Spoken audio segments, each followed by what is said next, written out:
You're listening to 17 Carat K-Pop. For more about this show, as well as my other podcast, How to Stan, visit 17caratkpop.weebly.com. There you'll find episode guides, as well as additional reading, more exclusive content, tons of great stuff.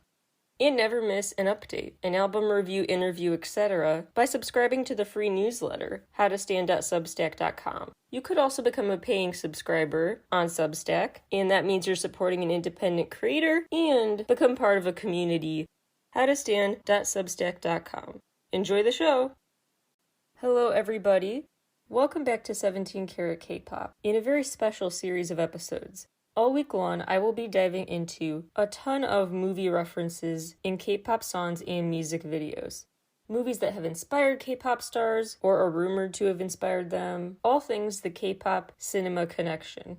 Without further ado, let's dive right into it. A listener note for today's episode. This is a PG-13 episode. Thelma and Louise. This is a classic road trip movie from 1991.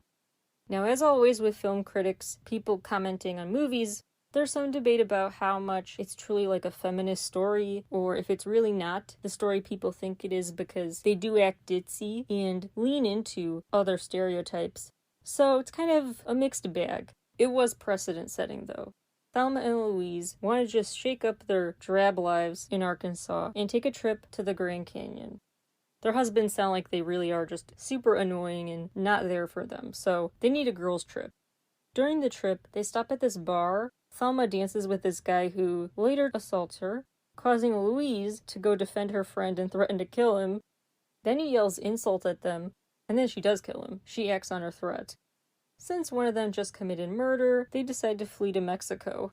They don't take a route they could through Texas because Louise insists that state triggers really bad memories for her that she doesn't want to get into, but she just can't drive through there. Later, actually, she's asked if did someone else assault her there, and she doesn't answer, so the non-answer kind of answers for you.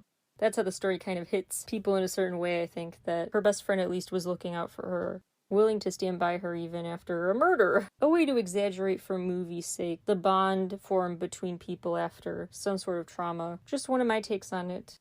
Thelma spends the night with this guy, JD. Then, too late, learns that he is a thief and parole violator, and stole all of her best friend's money. But I'm sorry, I love this. Using JD's tips about how to rob a store, Thelma robs it, so she basically gets money back to make up for what JD stole by using the hacks JD taught her. At this point, people know about them, cops are on their tail, someone does recognize their vehicle, and the state troopers come over. At first, actually, Thelma and Louise seem to have the upper hand. The state trooper pulls them over for speeding, so Thelma holds a gun up to him, then puts him in the trunk of his own car. Then this other truck driver makes rude gestures at them, and when he doesn't apologize, they shoot his fuel tanker and leave him in the wake of an explosion. Authorities finally nab them when they're close to the edge of the Grand Canyon, when they have a choice to make. Go over the edge together, holding hands, or spend life in prison. They choose to go over, and that's where the movie ends. This scene is recreated in TXT's video for Loser Equals Lover. Yeonjun also seems to kind of slouch and hide from the feds as they drive by. It seems like they're running away from maybe a bank robbery, who knows. And at the end, they all agree to go off the cliff. And it's also interestingly relevant because the song's about how money shouldn't buy happiness, but in this society, it kind of needs to. It really helps. And then there are the lyrics, "On the edge of a cliff, your light leads me, making me a winner." Out of all the movies I've prepared notes on for this whole project, this may be one of my least favorite. Kill Your Darlings. It is nodded to in a scene in BTOB for You's video for Show Your Love. This is sure a way to show your love. Kill Your Darlings is this biographical drama from 2013. It's about the beatnik generation, the beat generation, a look at countercultures, anti-establishment beliefs, anti-mainstream beliefs, pro-experimentation with drugs and stuff, kind of a hippie movement before the hippies. The beat poets of the 40s and 50s, those who were disillusioned with society post-depression and war, and that's why they were called the beat generation. Beaten down, they thought, by the system. Actually, the movie's not good for a history lesson. In addition to a bunch of other issues I have with the movie, it's quite historically inaccurate too. But anyway.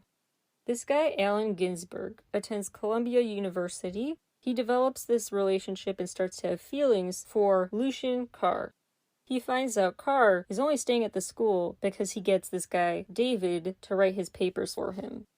And it's really predatory, that relationship between this older guy, David, writing papers for this student who relies on him. It's blackmail for his silence, basically, about what they're doing. Ginsberg falls into the wrong crowd, gets into drugs and drinking, and eventually Carr is reciprocating Ginsberg's feelings for him and has him write his papers instead. So David's super scorned and actually tries to put a cat in the oven. The cat does get rescued before dying though, but geez.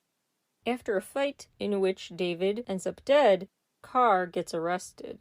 Ginsberg writes his term paper about what happened the night of the death, calling it the night in question, and knowingly embellishing certain bits. Carr begs Ginsberg to not do this. Don't turn in that story as your final paper, but he does anyway. Carr goes on trial for murder, argues that it was in self-defense. He's not convicted of murder, but he does get a short sentence for manslaughter. Ginsberg, I guess, made the right choice, at least grade-wise, because he gets a copy of his paper back in the mail from a professor who encourages him. Keep it up, you're a good writer. He actually continued to be too, I guess, anti-establishment for the school's liking, and did get expelled though. So in the end, someone's dead, someone's expelled, someone's charged with manslaughter. No one really wins. And I just feel like there are much better ways to talk about a literary and cultural movement than to do so with all this context. Okay, I'm sorry, we're still going to be a bit dark here for just a few more movies. This one, honestly, I didn't know much about before prepping for these episodes. I really assumed it was light and fluffy. Breakfast at Tiffany's is not what you think it is. This is nodded to in AOA's video for Get Out, as well as just that Audrey Hepburn outfit with the gloves and the pearls and the updo, super iconic. I'm sure it's been recreated in countless other music videos. Breakfast at Tiffany's, again on its surface, seems really light and fun. A rom-com, adapted from a 1950s novella about a girl who falls in love with a writer. Nope. Every week, Audrey Hepburn's character, Holly Golightly, visits this girl, Sally Tomato, at Sing Sing Prison. She's getting paid $100 a week to talk to Tomato. Sally Tomato's lawyer is paying her to do this. She's involved in, their drug ring. Then there's this guy, Paul, who is a love interest, but he treats this woman terribly. And instead of just calling her by her name, Emily, he calls her 2E. He really kind of dehumanizes her with that, if you ask me. Holly goes on this date. She tries to escape because it's going awfully, and he's too aggressive and gross. As she tries to leave using the fire escape, she sees Paul and 2E saying goodbye to each other. Holly goes to talk to Paul, say hey, what's going on? She finds out he hasn't written anything that's been published in 5 years. He's really a struggling writer. At this party Holly invites him to, Paul meets her agent and finds out about her past. She was a very different person, pre-Hollywood fame, pre-socialite status. 2E visits Paul, saying she's worried and thinks she's being followed, and he promises to investigate. So Paul confronts Holly's husband, yes, she's having an affair, Doc, about this. And during that convo between Paul and Doc, he finds out Holly's real name is Lula Mae Barnes, and she married Doc when she was just shy of 14 years old. Holly says, well, I got an annulment. Doesn't tell him she's not going to Texas with him until her and Doc are at the bus station. When drunk, Holly tells Paul she wants to marry this other guy for his money. Paul's luck is turning around and he's still drawn to Holly, and runs to tell her the good news when his luck is turning around finally. One of his short stories is now going to be published. But on the way to her place to share the news, he sees headlines in the paper about this guy she wanted to marry just recently getting married to someone else. Holly and Paul spend the day together, but instead of spending that day gaining appreciation for Doc's presence in her life and apologizing for wanting to run off and marry someone else for money, she does it again and wants to marry this other guy for money. After the special day where Paul even gets her a ring engraved at Tiffany's. It's only after all this has happened, and the ring is engraved and everything, that Paul officially says it's over with 2E. So she's not just kicked out, she's done with the relationship. Holly plans to marry this guy for money, flies to Brazil for it, but is stopped before she can do that by authorities and is arrested for being affiliated with that drug ring. Paul picks Holly up from the jail and brings their pet with, just named Cat, and a letter from this guy in Brazil calling their relationship quits. Does she use this as a moment to say, wow, once again Paul's there for me when the others weren't. I should be more grateful to him, or at least less brushing him aside for other people. She insists she still wants to go to Brazil, and she throws their cat out of the vehicle. Paul tells her, "You got some soul searching," throws the engraved ring back at her, and runs out of the cab to go find the cat. As Hollywood stories tend to go, Holly all of a sudden has that soul-searching moment dawn on her, and she abruptly gets out of the cab to follow Paul and Cat. She finds them in an alley. He did find the cat. Cat's okay. And the three of them hug. Did she learn a lesson about gratitude? Probably not. It's really something else, that movie. Also, it's really yikes because Mickey Rooney wears these facial prosthetics to quote-unquote look Japanese, so yeah, I wouldn't see that. Instead, I would see Dragon, the Bruce Lee story. Next up is Scarface. The protagonist of this movie from 1983, Tony Montana, which Agust D has a whole song about. Super long story made ridiculously short. A tattoo in its affiliations causes Tony Montana to be denied a green card upon arrival to Miami. They are then sent to what's called, ironically, Freedom Town for other refugees who don't have and can't get green cards. Tony ends up stabbing someone during a riot at the camp, yet somehow gets released with a green card at some point, then gets a job as a dishwasher, but is also involved in the world of drugs still. Is about to be killed, but then is rescued.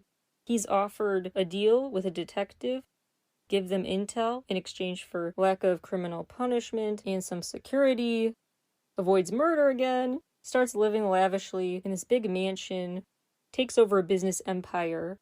He then gets recruited to take out this activist in Bolivia.